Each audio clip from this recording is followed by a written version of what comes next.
Okay.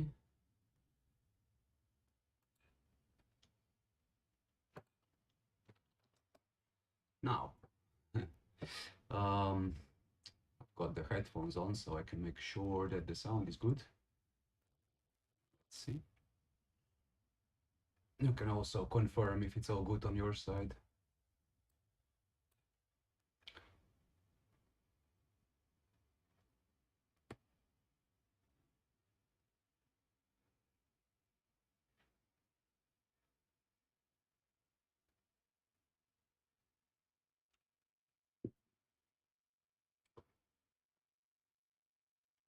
Yeah, it looks good to me. So, okay. Um, let's see how many of you are already on. Thanks. Thanks for confirming. Um, yeah.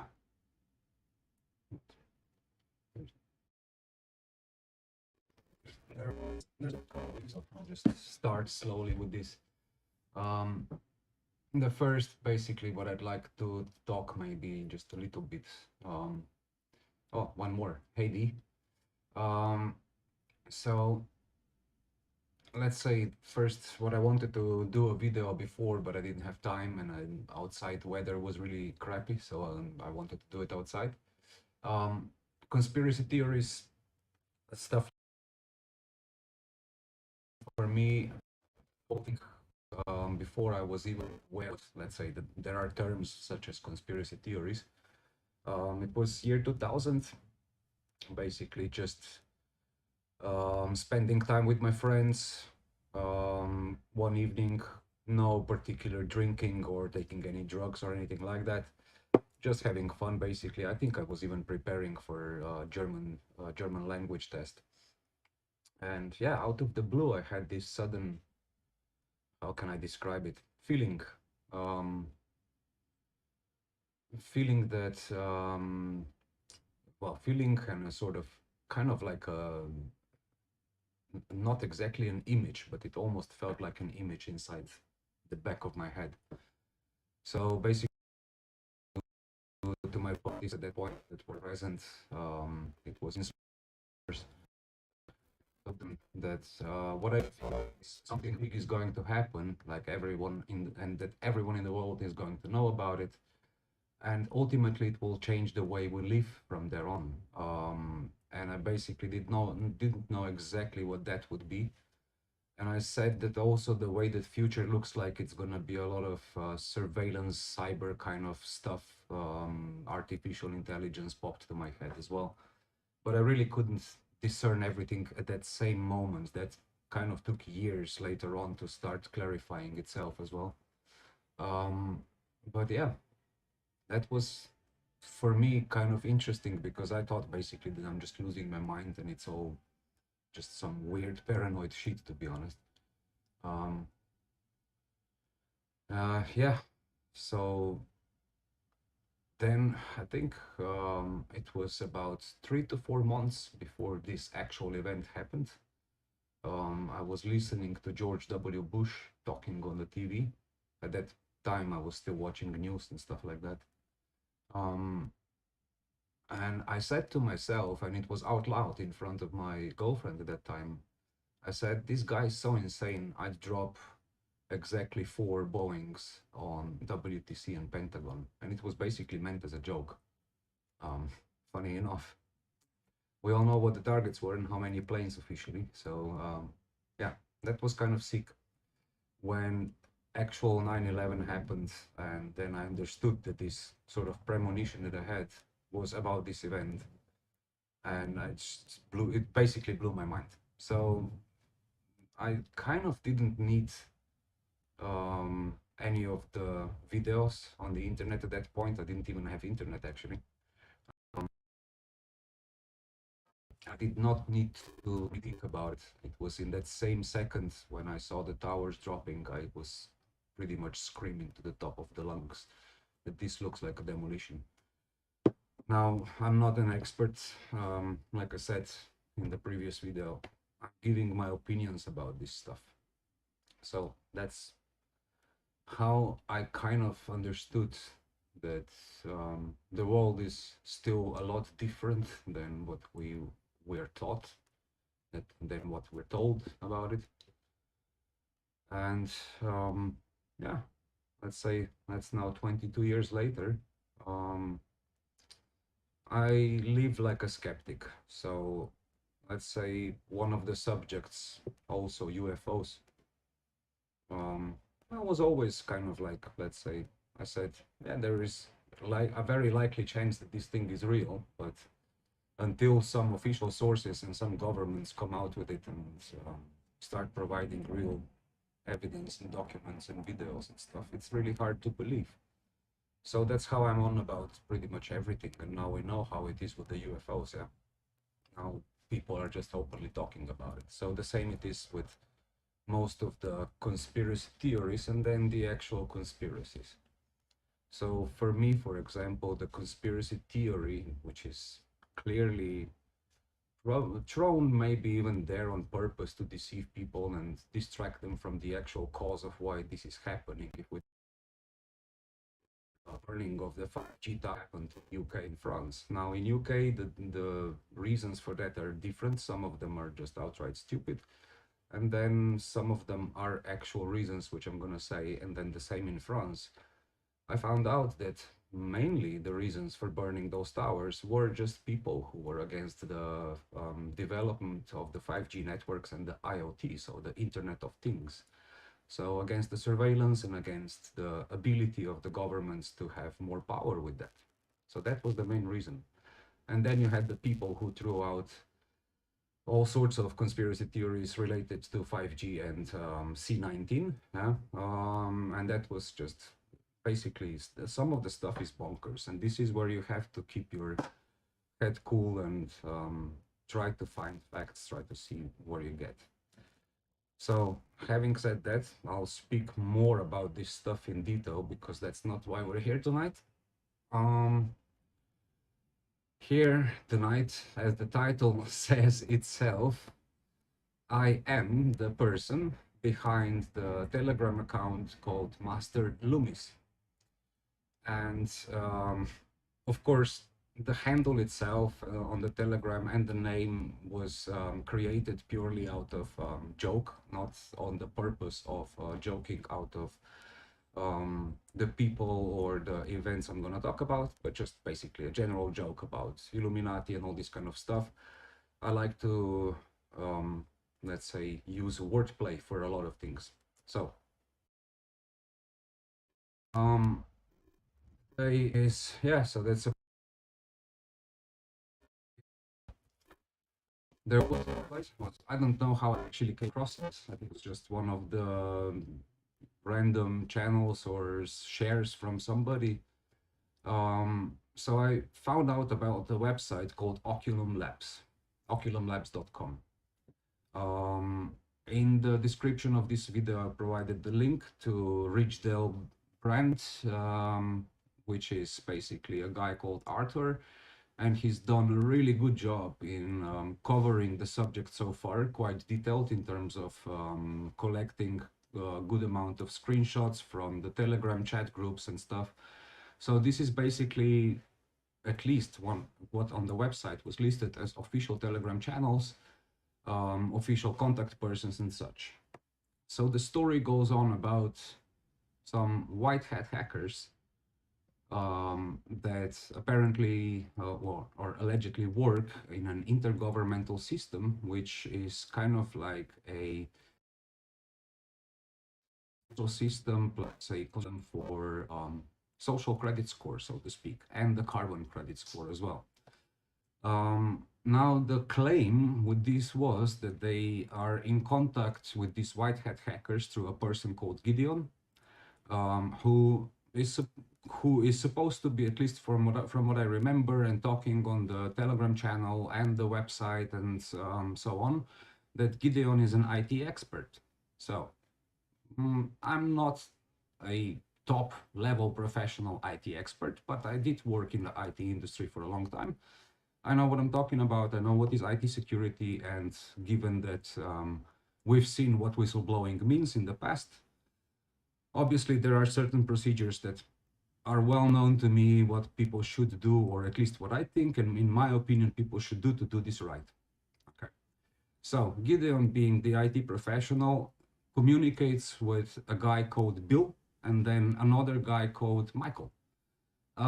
So they communicate through Telegram channels, and they had a website where they were publishing so-called Intel drops, where obviously I was waiting after the first, let's say there were a couple of pages like interviews with Gideon, which were really interesting to read and all this stuff. The point is, all of things they say are extremely plausible or actually to a certain extent real, you know, so it's not like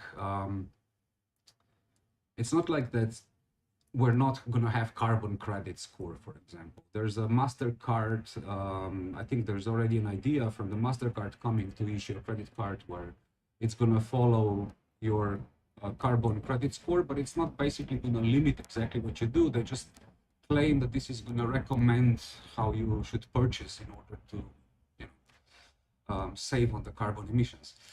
So this is the kind of stuff. And then we also know that the digital IDs and digital passports and vaccination passports and all of this kind of stuff, this is all debated and it's official and it's true. But these guys specifically claim that there is a class system which is going to be released very shortly, and it's going to be very, let's say, it's going to be very intense in terms of it's going to be all of a sudden, and everybody's going to lose their assets and their money and whatever they worked for all their lives. So it's kind of terrifying, of course. Either way, even knowing the actual reality and the truth is already terrifying enough. But this stuff claims that we will be separated in 4 different classes. So one would be sovereign, then the other one would be common, and then restricted and quarantined. The sovereign should be about 0.01% of people, or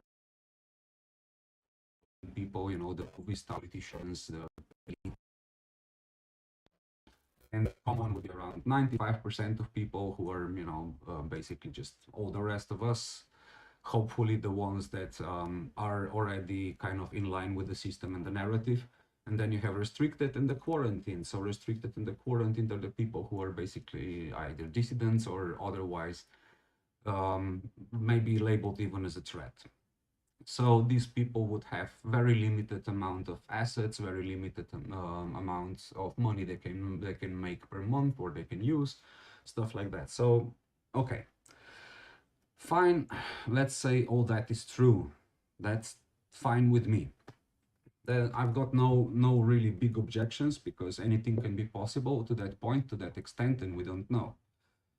Where I started to have problems was obviously with the Intel drops, because Intel drop mean that you will drop some actual intelligence, some kind of information which provides yeah, tangible evidence to what is on it, and maybe expose a little bit more.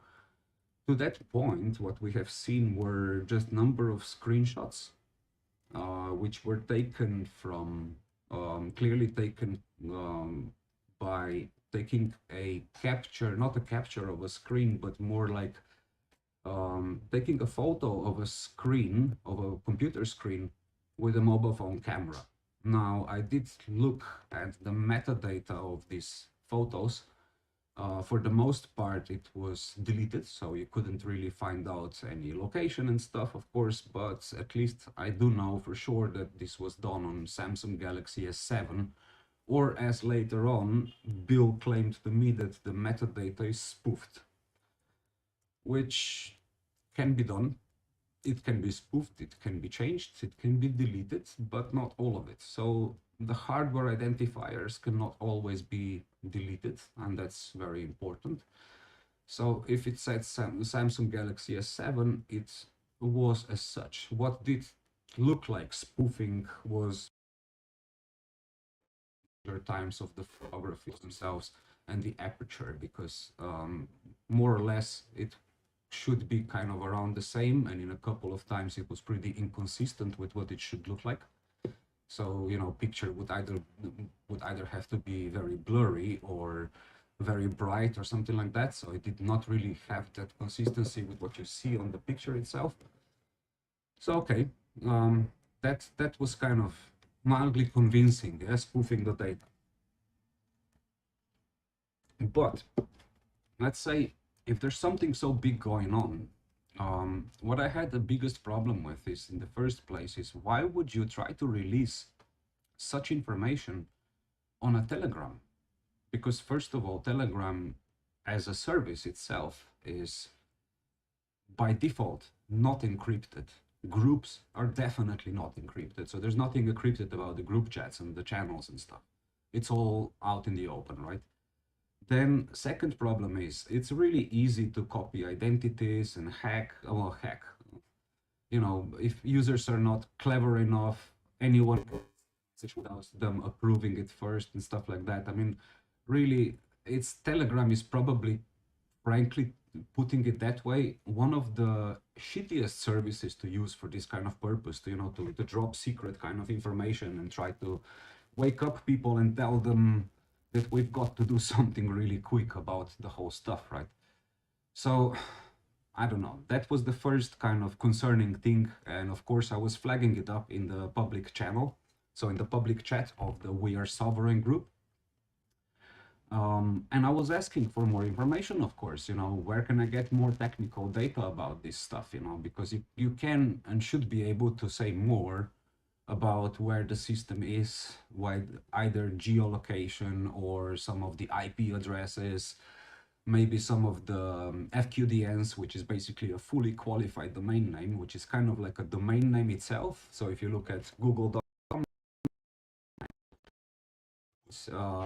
www.google.com, that's basically a fully qualified domain name. So anything before the domain name with the dots, it's an FQDN.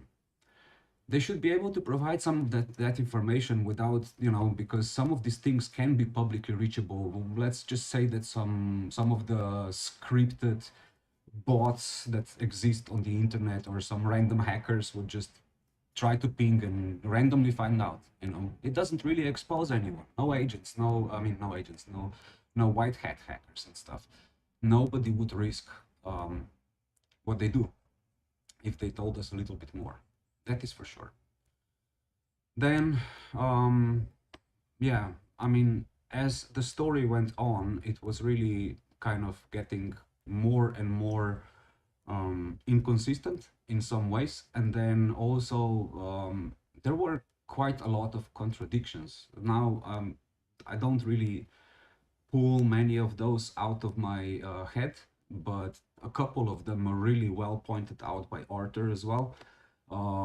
So there were contradictions about what kind of content was sent to the people on emails, or the contradiction about which websites that were sent in screenshots to Arthur did exist or did not exist. So one of them was the pilot program. The other one, which I do remember, and I definitely read both of them myself, so it was not like just screenshots that somebody sent, but I accessed that content.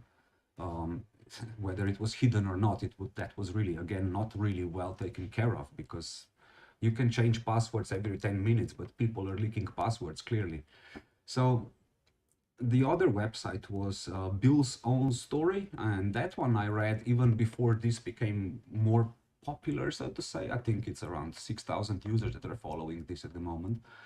Um, it was yeah, Bill's story, how he became sovereign. And this was one of the things that I saw quite early on already, and it was piquing my interest, so to say, because it said, the Bill's story was saying that basically what you have to do is transfer cryptocurrencies to some private blockchain, which is kind of now being used as this central financial system, and also at the same time the database of your behavior. But these are kind of like separate nodes in the system, and each of the groups of the white hat hackers, or well, people basically employed there, are working just on a specific system, which kind of, that would be a normal thing, how things in the secrecy would operate. Um, And yeah, it would be very tough, like, to get data in and out. So yeah, even such things as pictures. So yeah, that definitely kind of consists with what in the real world and what would be going on. Pardon. But the problem there was that, yeah, private blockchain. So how do you transfer your XRP or Ether or Bitcoin and stuff to any other blockchain that is, let's say, at least on the surface, not available to the public yet? Point being is, in the cryptocurrency ledgers, since there's a big file that is shared with all these nodes and computers in the network, and you can just simply go and read all the transactions of all this, of the whole blockchain in public. So it's not really hidden and secret. It's just a question of knowing, do you know whose wallets are there and stuff like that. But never mind, you can see every transaction, the value, the wallets and things like that. So if somebody sends you their wallet address, you can literally look it up and you can see how much money they have in there. So basically that's kind of the things that go. So even if you had to send some of the crypto to another blockchain, it would be impossible not to have that record. So that was something I was asking about. And that was the point when I started getting a bit of heat and I got banned for the first time. That's one thing. I got banned once. And after getting banned, obviously I got reached out to by a couple of people in terms of asking what's going on and what's the matter. And I explained that I'm kind of getting fed up with all these stories that this looks like a scam. To me, it was pretty much at that point like very, very likely that this is a scam or something just really wrong with the whole story. So people were asking at that point, was very quickly very obvious. Not just one, but quite a few people in several groups that are talking to us, and at the same time they're also talking to Bill and to many other people and stuff. So basically, I know that for a fact because now I cannot put names out in here, and I will not. But I know that for a fact that a lot of people were basically just cross chatting and chit chatting with everyone. It was really crazy. So to a certain extent, that I wasn't really sure about a lot of stuff, about a lot of people. I wasn't really sure what's going on, and I had to be over demanding in some of the things, maybe even a bit too much in some moments. But still, I want to be sure that I'm people, like, sure that you're talking to the real person, yeah, with the real name. Oh, by the way, Bill, hi, Demir is the name, and I'm not a narc. I'm a 40-year-old father. I worry about my family. I love my life, and that's exactly why I'm doing this. I want to be sure that we're not getting fucked by the governments so quick, as you said that we will. And I want to be sure that you're not fucking other people in one way or another, or maybe you're not getting fucked by someone else. So, pardon my French, but I had to put this out. Um, then, once I got banned, I was I was actually prepared. It's not hacking. It's not doing anything illegal, but in many possible ways, it is possible to try and find where these people come from. So in terms of where are their computers residing, or at least if they're using VPN, you can try to find out which VPN they're using. So kind of like that stuff. So if they're all using at least the same VPN or blah, blah, blah, never mind. You can either at least find out how smart they are or not. Now, when it comes to the debate of email hacks, I threw out a fake, kind of like a fake chat in one of the groups that I intercepted a couple of emails, or that I intercepted the emails from the We Are Sovereign. Well, that is clearly 100% bullshit. I did not intercept anything, and I doubt that anyone has really done that. If there should be any evidence and proof, it's not just a matter again of sending some vague screenshots of chats that mean really nothing, because people say shit and they do shit and that is not real, or doesn't matter. However, what I'm trying to say is most of us here have probably signed up to the Proton Mail, at least because of the bill and the We Are Sovereign, because they were asking about it. But you know, I obviously use Proton Mail for a longer time as well. With the first couple of things when you sign up into when you sign up to Proton Mail, it will ask you to enable the two-factor authentication, which means secure your login through the help of the mobile phone number. So if anybody ever tries to log in to your email account, you will always get an SMS and you can prevent a hack. And there is another step to even secure it even further, which is called phrase, the backup or the recovery phrase, which is basically the same kind of seed phrase as you would use to recover your crypto wallet, which means that stuff is really well encrypted. We all know that the encryption on Proton Mail is really good, hasn't been broken. And for someone to say, like Gideon, let's say, leading, advising them what to do, they still managed to get their emails hacked. Oh, God. Bill, wow. That was a good one. That's a bloody good joke.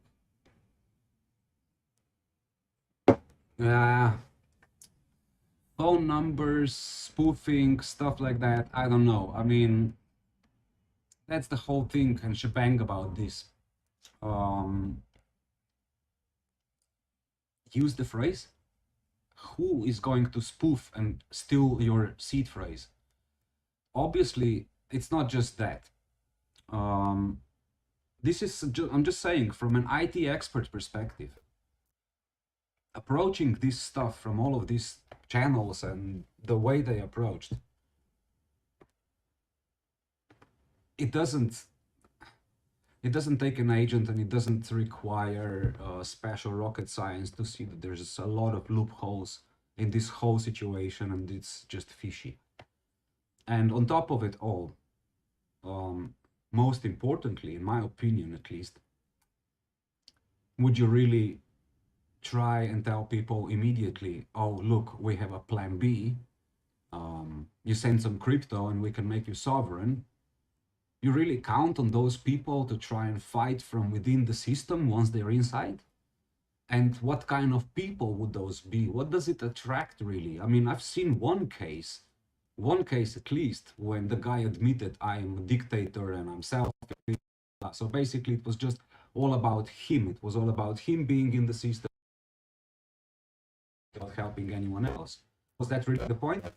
That really the way to save the world? Or, you know, like what? We're gonna save a few hundred and that's it. Come on. I mean, what can I say? Logic doesn't work, but intuitively this story really went wrong from the beginning. And then there's a couple of other details. There was, if you go to the Wayback Machine, so that's the Internet Archive of all of the things on the internet. If you go to that website, Wayback Machine, and you look at oculumlabs.com and the content, so on the 19th of July, I think, they called it the CSRQ-SM. So that was the name of the software or the database for us poor plebs and slaves, which are going to be, you know, according to their information, completely screwed in within a few months. That thing, I think it was 12th of June, if I remember correctly, so a month before, but you can just basically click kind of play or next, and you see all the changes on the front page. That thing before was called Obsidian. And I saw more than a few people in the chat addressing that. And the response was, we're not going to talk about this. Why not? So after being banned for the first time, a few people now really convinced that they are, but still convinced that he should try and talk to me again. And I did try, and I was polite. I said, come on, first of all, let's go to at least a secret chat on Telegram. If not, something a little bit more secure, like a session app or whatever, where you can immediately nuke and dump all the data. You don't need to put in your phone number. Nobody needs to know who you are and all that stuff. So if you use some VPN or whatever, Tor networks and stuff, and then you use those services, you're pretty damn secure and untraceable. Well, Bill didn't open even a secure chat with me. That's number one. And then, you know, maybe to talk to Michael or whatever, you know, quickly and briefly to see what else I can ask about for me to make sure that this is really true, so that I can validate any information from, you know, what I can do as a technical guy. And I waited, and I waited, and I waited, and nothing happened. Until the latest video came out. And it was basically just a wish-wash and a repeat of the same story again. Our emails were hacked. Yeah. As of that point, I was fed up. I admit, I wasn't nice. Sorry, Bill. But someone who is a father of 4 kids and waiting for a little bit something more tangible to decide what to do, sorry, screw you, yeah. That was really wrong. Playing with people this way and that way. Having like multiple accounts. Either Bill, we didn't notice that there's another Bill suite on Telegram trying to impersonate you, or you're using 2 accounts. ¿Por qué? Not to mention a couple of people around, you know, please tell me that or whatever, kind of like maybe they were spying for you, maybe they were telling you information by themselves, doesn't matter. I said working, that was miscommunication on my part. I was just a little bit triggered before I had my first coffee in the morning. I just know that people spoke to you, yeah? Which people, that they did share information with you and all of this kind of stuff. That's why I also said, because some of these people were, I was also stupid on my part. I did not pay it. I was not careful, so my phone number got out real quick and all this stuff. So I figured at the end of the day, being honest and just showing who I am and that I've got no bad intentions with anyone, be the best thing to do. So this is why I'm here. But what really got me ticked off, because I would love to help either way. Yeah, I wanted to help. I wanted to help Bill. I wanted to help all the people in best way that I could. And what ticks me off and what gets me a little bit agitated about this kind of stuff. Now, and this is still, in my opinion, highly likely a very fishy business, because even if this all was true, and even if you could transfer your crypto to some USDR private blockchain and secret systems and stuff, even if you could really do that and kind of save yourself, fine, let's help the fucking selfish people first. All right, I can take that. However, if you really had good intentions, I even saw some God psalms or whatever somewhere on one of the sites, or some God quotes on one of their websites, or like order of men. What the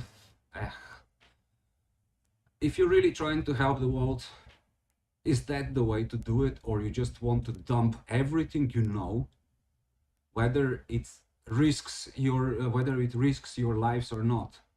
You would dump everything you know onto people and just let them freaking deal with it. That's pretty much what I would do.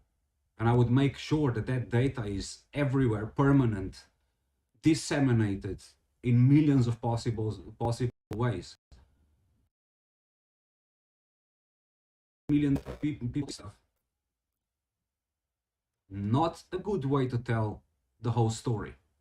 Not a good way to share information, and not a good way to impress anyone, and not a good way to attract people to actually believe any of this. That's my whole problem. We do have issues with this system. We do have issues with the corrupt elite. We have deeper issues than I could have ever imagined in my life and admitted them to myself. But come on, asking for goddamn money to save the world. Seriously. It's like trying to put out fire with more fire. And this is where I got angry, and this is where I got really passionate about what I do. And when I said, you don't know who the hell I am. You know, I don't have to be an agent. I don't have to be a professional hacker.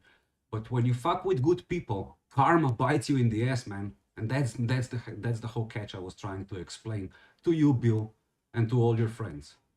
Just be nice, be kind, be honest. That's all it takes. Thanks for listening. I hope you enjoyed this. Let me know if you still wanna, you know, maybe have some more live streams and whatever. I'll try my best, but I will try to come up with some content once a week. I'll talk about different stuff. Like I said, I will deep dive a little bit more into what the conspiracy theories are and what conspiracy research is. That's the two terms I really like.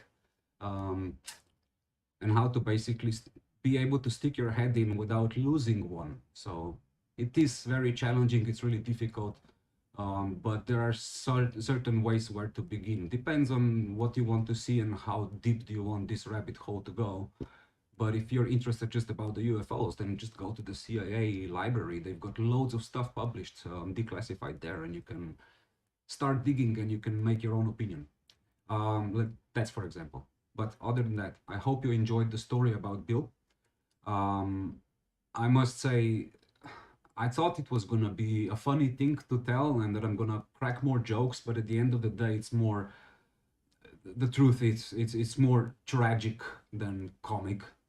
And I hope that this signal is enough for anyone to either look, no, you know, you can also follow to promote myself. The point is, what I'm trying to share there is the information that anyone can validate themselves. You can go and check it. Usually all you have to do is just follow the bloody World Economic Forum websites themselves and their Twitter and stuff, and then the people who they follow, or you know, that are basically their closest associates. But the best rule of the thumb is follow the money.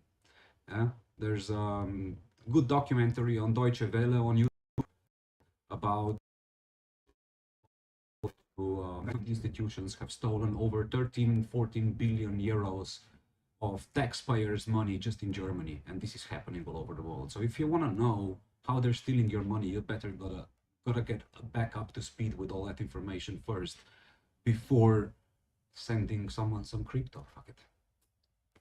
Peace. Good night, y'all. Thanks again.